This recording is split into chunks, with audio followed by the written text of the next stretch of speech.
Week number 6 is right around the corner, and you guys came to the perfect video to figure out who to start at the quarterback position this week. Inside of today's video, we're going to be breaking down all 15 matchups of the week, going from Thursday Night Football all the way up until the doubleheader on Monday Night Football. And I'll be telling you guys whether you should start or sit the quarterbacks in all those games, as well as how I believe they will finish by the end of the week. Now, there are only 15 games this week because the Texans, as well as the Vikings, are on bye, so make sure you get them out of your lineup. If you guys are new to the channel, and you do end up enjoying today's video, please make sure that you hit that subscribe button down below like it owes you some money. So without further ado, let's get into my quarterback start or sit decisions for week number 6 of the 2025 fantasy football season. We begin with Thursday Night Football, the Philadelphia Eagles at the New York Football Giants. Now, Jalen Hurts has been solid this season. In my opinion, he has not lived up to my expectations, as I set my expectations very high for him this season. He has had just one top 5 showing on the year and 2 top 8 showings, but he also has really only had one down game in Arrowhead. Back in week number 2, back-to-back 19-plus point performances as the quarterback, 14 against Denver last week and Tampa the week prior. Last week up against the Broncos, he was 23 of 38 for 280 yards and 2 touchdowns, as well as 2 rushes for 3 yards in a losing effort, which was hilarious because the team completely shifted their identity like the Minority Report into becoming a pass-heavy attack, and that fell flat on their face. The final Hail Mary was hilarious because Jalen Hurts threw that so far, it seemed like one of those guys might be able to catch it, and Jalen Hurts ran up there to attempt to try to catch the rebound. If it got tipped, frankly, if that is what happened and he caught the rebound and he scored the game-winning touchdown throwing the ball to himself, that probably would have been the greatest highlight of all time. I expect the Eagles to come out angry and try to put up a belt-to-ass performance, thus lifting Jalen Hurts up to a top 5 finish in a middle-of-the-road matchup up against the Giants in terms of matchup for quarterbacks on a per-game basis. You got to feel good about Jalen Hurts. Now, Jackson Dart is listed as a sit, but if you flip him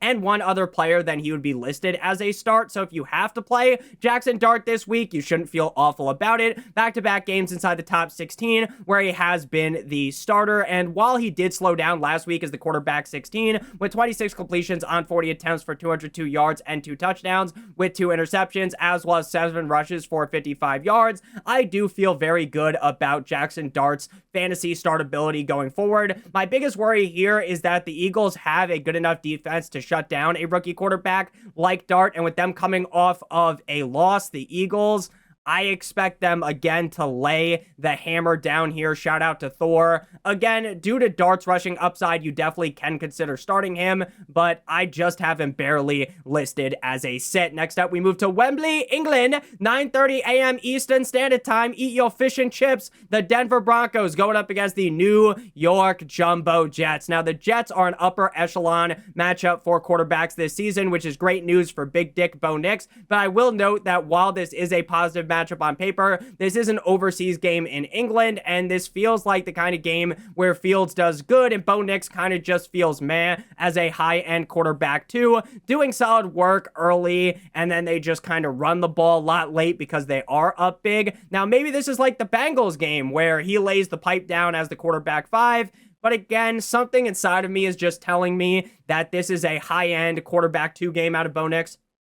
He hasn't been the best this season. He's been fine, though, so that's kind of just how I feel about Bo Nix at this point in the season. Now, Justin Fields will live in the low-end quarterback 1 conversation for the remainder of the season. This matchup is rough for quarterbacks on a per-game basis against the Broncos, as they allow the 31st most points to the quarterback position, but they have not faced a quarterback that gets as many garbage time points as Justin Fields. The second-best garbage time quarterback of all time behind the BOAT, Blake Bortles, 3 of 4 games for Fields inside the top 7. Sure, he had a horrific showing up against the Bills prior to the concussion back in week 2, but you know damn well every time you start him, the possibility of him being a complete and utter bust is definitely there. But with the upside being so high, and with him coming off a quarterback 7 performance up against the Dallas Cowboys, I'll keep rocking with them as a low-end quarterback 1. Now to the 1 p.m. slate on Sunday, the Los Angeles Rams at the Baltimore Ravens, Sunday, 1 p.m. Eastern Standard Time. Now, my assumption is that Cooper Rush will be under center yet again. John Harbaugh said the team is considering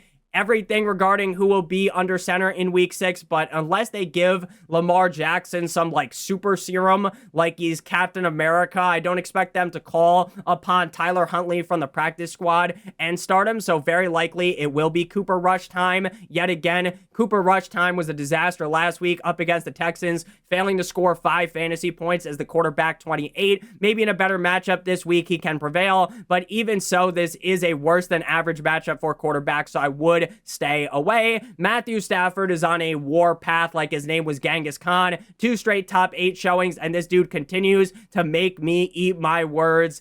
That is all he keeps doing. I said all season, this is a guy that's going to be the quarterback 16 to 20 most weeks, because the fact that while the Rams are a good offense and while Matthew Stafford is a good quarterback, when you have 0 rushing upside, you're going to have to throw for 3+ touchdowns most games, pass for 250+ yards for you to have that big game, and the guy just keeps doing it. 30 completions on 47 attempts for 389 yards and 3 touchdowns last week in that loss to Mac Jones as the quarterback 8 on Thursday Night Football. When a player's running as hot as Stafford, you have to buy in against a defense that's just got deep dicked by CJ Stroud and allows the second most points to quarterbacks on a weekly basis. He is in that low-end quarterback 1 range. Next up, we got the Dallas Cowboys going up against the Carolina Panthers. Now, without CeeDee Lamb, Dak Prescott has turned things up to another level, which begs the question, is CeeDee Lamb the problem in Dallas? Obviously not, but his chances of playing this week appear to be bleak, with back-to-back top 3 showings, though, for Dak up against a great Packers defense as the quarterback 1 back in week number 4, and the quarterback 3 last week up against a shit-tier Jets defense. You have to keep riding this hot streak, just like we talked about with Matthew Stafford. The Panthers matchup is a below-average matchup for quarterbacks, but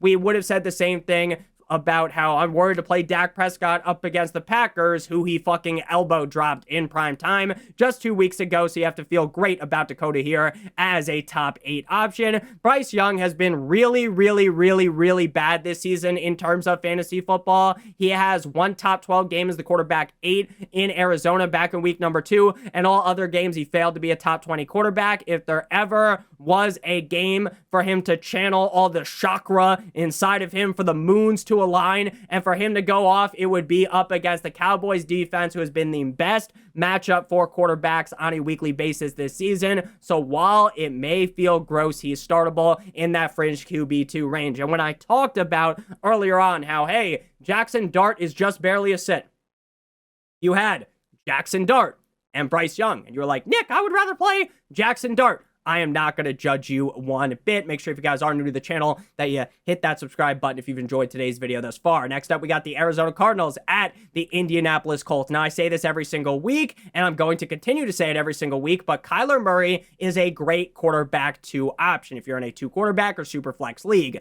But the problem is you drafted him to be a top 12 quarterback or even a top 10 quarterback, and he has not lived up to that one bit. If he is your quarterback 2 in a super flex league or a 2 quarterback league, you feel very good. If he is your quarterback 1 in a 1 quarterback league, you feel like you have made a terrible decision. He has yet to finish as a top 12 quarterback, but he's also yet to really blow your back out and score like 3 fantasy points.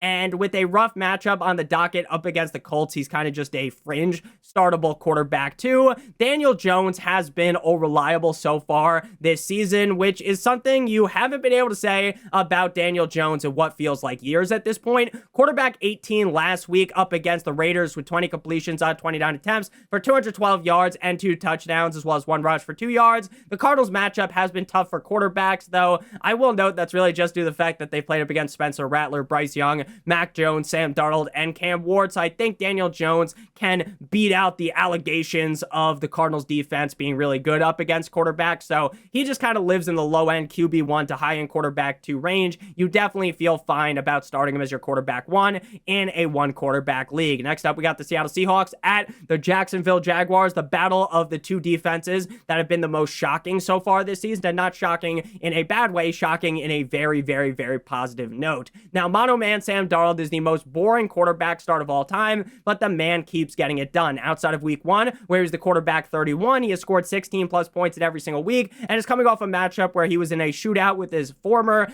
Panthers teammate Baker Mayfield. Quarterback 2 versus Tampa Bay, 28 completions on 34 attempts for 341 yards, and not 1, not 2, not 3, but 4 passing touchdowns and 1 INT. That quarterback 2 performance, though, does kind of feel like a one-time thing. Doesn't feel like Mono Man Sam is going to be able to repeat that, especially with how strong the offense is able to run the ball weekly with Kenneth Walker. So with a top 10 matchup for quarterbacks on a weekly basis, though, he does feel like good in that quarterback 2 range, but the Jaguars will probably pick him off as that defense is red fucking hot. Trevor Lawrence shapeshifted into Lamar Jackson on Monday Night Football up against the Chiefs as the quarterback 5. 18 completions on 25 attempts for 221 yards and a touchdown with 1 INT, as well as 10 rushes for 54 yards and 2 touchdowns. That was the funniest game-winning rushing touchdown I have ever seen in my life. Chris Jones gave up on the play. Trevor Lawrence fucking fell. They started playing some like Looney Tunes music or that old school Call of Duty montage where it's like a troll montage and they're gonna ninja defuse, so the guy's like spinning around. It's like do do do do do do do do do do do do do, right? It's like some Looney Tunes crazy circus music. That is what happened. Trevor Lawrence falls over. He gets back up. He runs around. Somehow the fucking no one is standing there, and he just runs right into the end zone. It was hilarious. But I do really think the likelihood of this happening again is just as likely as someone actually finding Bigfoot. The Seahawks matchup is a top 12 one for quarterbacks, so maybe Trevor Lawrence is back. But I would like to see it again before I believe in him, as outside of last week, he's been the quarterback 23, 12, 28, and 28. Next up, we got the Los Angeles Superchargers at my Miami Dolphins. But before we can get on into this matchup, as well as the rest of the matchups at the quarterback position, I would like to give you guys a quick word for our friends, our partner over at Underdog. If you're brand new to Underdog and sign up using promo code Notorious or by clicking on the link in the video description, you'll get a free pick plus a first-time deposit offer if you're a new user of up to $1,000 in bonus funds, as well as if you play $5 in the pick'em, you receive an additional $100 in bonus funds or in bonus entries. How the pick'em works on Underdog is very simple. All you have to do is pick at least 2 players. If both of those players hit on the higher or the lower, you get paid. If you do multiple other picks, then the payout will increase, but they all have to hit. So make sure you guys do check that out. Promo code Notorious or by clicking on the link in the video description. Now, the LA Superchargers going up against the Miami Dolphins. Now, Justin Herbert, the pervert, has been on a downward skid, to say the very least, from the start of the season. That Madison Beer chakra magic has kind of worn off. Back-to-back games outside of the top 18. Quarterback 20 in week 4 up against the G-Men. And quarterback 21, can you do something for me, up against the Washington Commanders. The offensive line is banged up, and no Omarion Hampton could lead the run game into being a complete and utter fucking disaster. But the Dolphins defense is so fucking bad that even with a super glued together offensive line, Herbert could have a top 3 game. The Dolphins defense allows the 3rd most points to quarterbacks on a weekly basis. So while I am definitely nervous because of the injuries to the team around him, the matchup is far too sweet to rank Herbert outside of the top 10. Now, Tua turning the ball over. Tua Tagovailoa looked great last week up against the Panthers, but the play calling and the defense completely sold the game. Tua couldn't secure the game-winning potential drive, and then they punt the ball, which I don't think they should have done. The defense potentially makes a stop, but no, of course, there's a holding call because our defense is brain dead. I know Tua isn't great, and I will come on here raging when he plays bad, but last week, he actually looked good. So I'll give him his credit, right? But Mike McDaniel makes 0 adjustments in the second half. I mean, not giving the ball to Darren Waller in the second half should have had his ass fired regardless. And despite the fact that they were cooking down the field, I think Tua was 10 of 16, 10 plus yards deep down the field. He's got Waddle for the deep touchdown pass, and still in the second half, it turns into a dump off fest. 27 completions on 36 attempts for 256 yards and 3 touchdowns. So while I do think Tua can have big games like that again, without Tyreek Hill in a below average matchup for quarterbacks up against the Chargers, I would rather sit Oos in this matchup. Next up, we got the Cleveland Browns at the Pittsburgh Steelers. Throw out the record book when the AFC North is playing up against each other. The Cleveland Browns at the Pittsburgh Steelers, such an uninspiring quarterback matchup. Dylan Gabriel played far better than what we had seen out of geriatric Joe Flacco this season, who is now in the Cincinnati Bengals. So maybe there is some promise that the Browns offense won't be a complete and utter dumpster fire this season. 19 of 33 in London last week up against the Vikings and Brian Flores with 2 touchdowns and no INTs. So I like what I saw, especially up against the Vikings defense. And even here in a top 5 matchup for quarterbacks, I get if you have to play him in a 2 quarterback or super flex league, and I'm fine with that, but I just don't trust him in a 1 quarterback league after 1 game. So for me, he would be a sit, especially in a division rivalry game that isn't expected to be a barn burner. Outside of week 1, where Aaron Rodgers turned back the clock up against the Jets in MetLife for his revenge game as the quarterback 7, he has yet to eclipse the top 20 at the quarterback position since then. Nothing about the Steelers' passing attack really does excite me at all outside of DK Metcalf. So while Rodgers will be good enough for the team to win games and good enough for Metcalf to have some solid showings, besides that week 1 showing, there is no argument to be made to play him, especially in a horrible bad matchup for quarterbacks on a weekly basis up against the Cleveland Browns. Next up, we got the New England Deflatriots going up against the New Orleans Saints in New Orleans, the final game before we begin the 4 p.m. slate. And then we get to Sunday and the doubleheader on Monday Night Football. Draco May defeated the evil Buffalo Bills team in Buffalo last week on Sunday Night Football, and Stephon Diggs looked like his old self, which I said was going to happen all summer. Drake May, the Iceman, played great, but he did have a bad fantasy showing as he was 22 of 30 for 273 yards with 0 touchdowns and 3 rushes for 12 yards. Great real-life game, bad fantasy game as the quarterback 25. Prior to that, he was the quarterback, a top 8 quarterback in 3 straight games. So I feel very good about May this week in a fantastic matchup up against the Saints. I got him as a top 8 option. If Spencer Rattler could figure out how to score more than 1 touchdown on a weekly basis, I actually think you may want to potentially consider starting him, because all he does is throw for 200 plus passing yards and a touchdown every single week and finishes like the quarterback 18 to 24. The Patriots have been an average matchup for quarterbacks, so maybe this is the week he gets it done, but as of right now, there's really no need to actually start him. Next up, we got the Tennessee Titans going up against the Las Vegas Raiders in Viva Las Vegas at 4 p.m. Eastern Standard Time. Both of these quarterbacks are a sit. Another game where the quarterback position is fucking snooze fest.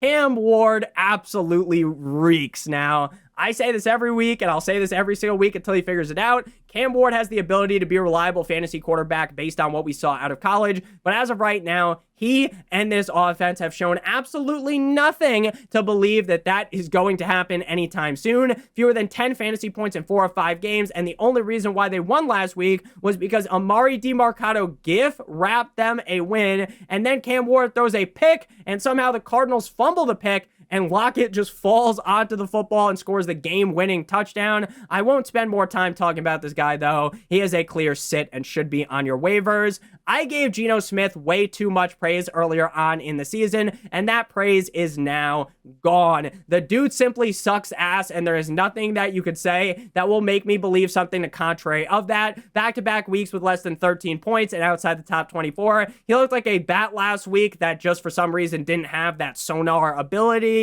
and was just straight up blind, right? 0 touchdowns, 2 picks. He has thrown 6 touchdowns to 9 interceptions against the Titans defense that has been a tough task for quarterbacks all season long. You can't believe in a bounce back coming here. Next up, we got the Niners going up against the Tampa Bay Buccaneers in Tampa Bay. Fire the cannons. Baker has been on fire like the Human Torch this season. People tried to tell me that this man was going to regress, but he said, fuck that aggression. Aggression? He is aggressive. He said, fuck that regression.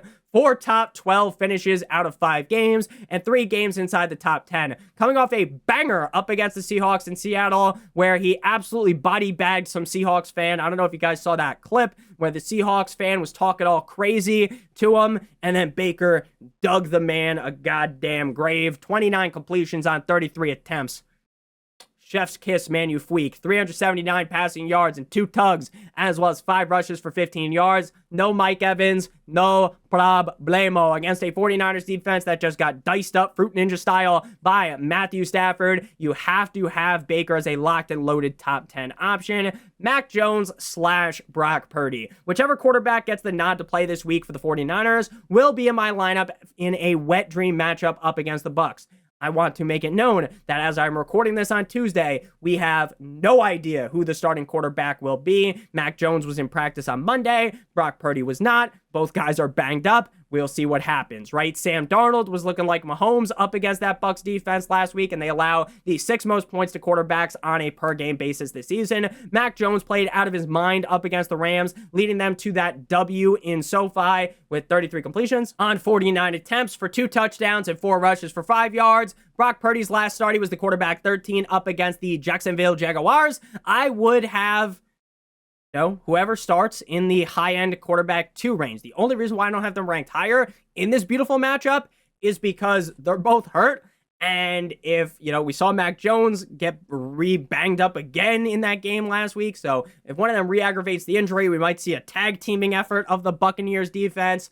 So you can't be way too high on them just kind of due to that injury situation, but the matchup is way too good not to rank them there. Next up, we got the Cincinnati Bengals at the Green Bay Packers. Jordan, love me tender, love me sweet, will be a start here. The Packers were on bye last week, coming off their super exciting high-scoring tie up against the Cowboys in Jerry's World in Week 4, a game where Jordan Love had the best performance of his season and honestly looked like one of the best games of his young career as the quarterback number 6, beating down on whatever the monstrosity is that the Cowboys call a defense. 31 completions on 43 attempts for 337 yards and 3 touchdowns, as well as 3 carries for 28 yards. They got another top 10 matchup served to them on a platter this week for quarterbacks up against the Bengals. My only worry here is that this game is so easy. It's like that fucking Staples button people used to have on their desk. That was easy. That Love actually doesn't have to do anything after the first half, and they just keep running the rock with Josh Jacobs, but he should get it done early enough to be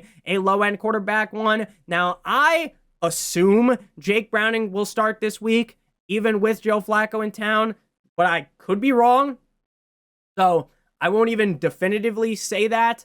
Regardless of who is under center, though, against the Packers defense, why bother even chancing it? Next up, we got the "'cause you waited all day for Sunday night" football matchup. The Detroit Lions at the Kansas City Chiefs, who looked like the Kansas City Queefs last week as they took that L to the Jacksonville Jaguars in Duval. Jared Goff, even with the Lions being one of the best teams in the NFL, and with the offense percolating, Goff has been a top 12 quarterback just once this season, up against the Bears in Week 2 in a matchup where the man laid the pipe down like he was your favorite Italian plumber Mario or Luigi. 23 of 28 for 334 yards and 5 touchdowns. Quarterback 13 last week up against a dreadful Bengals defense. 19 of 23 for 258 yards and 3 touchdowns, with one of his passing touchdowns stolen by David Montgomery, who threw a passing touchdown in his hometown game in front of his sister, which was just a beautiful story. So shout out to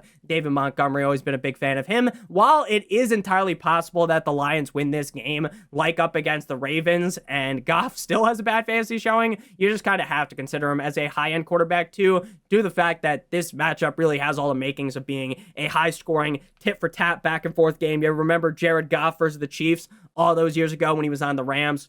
Robert Woods, Cooper Kupp.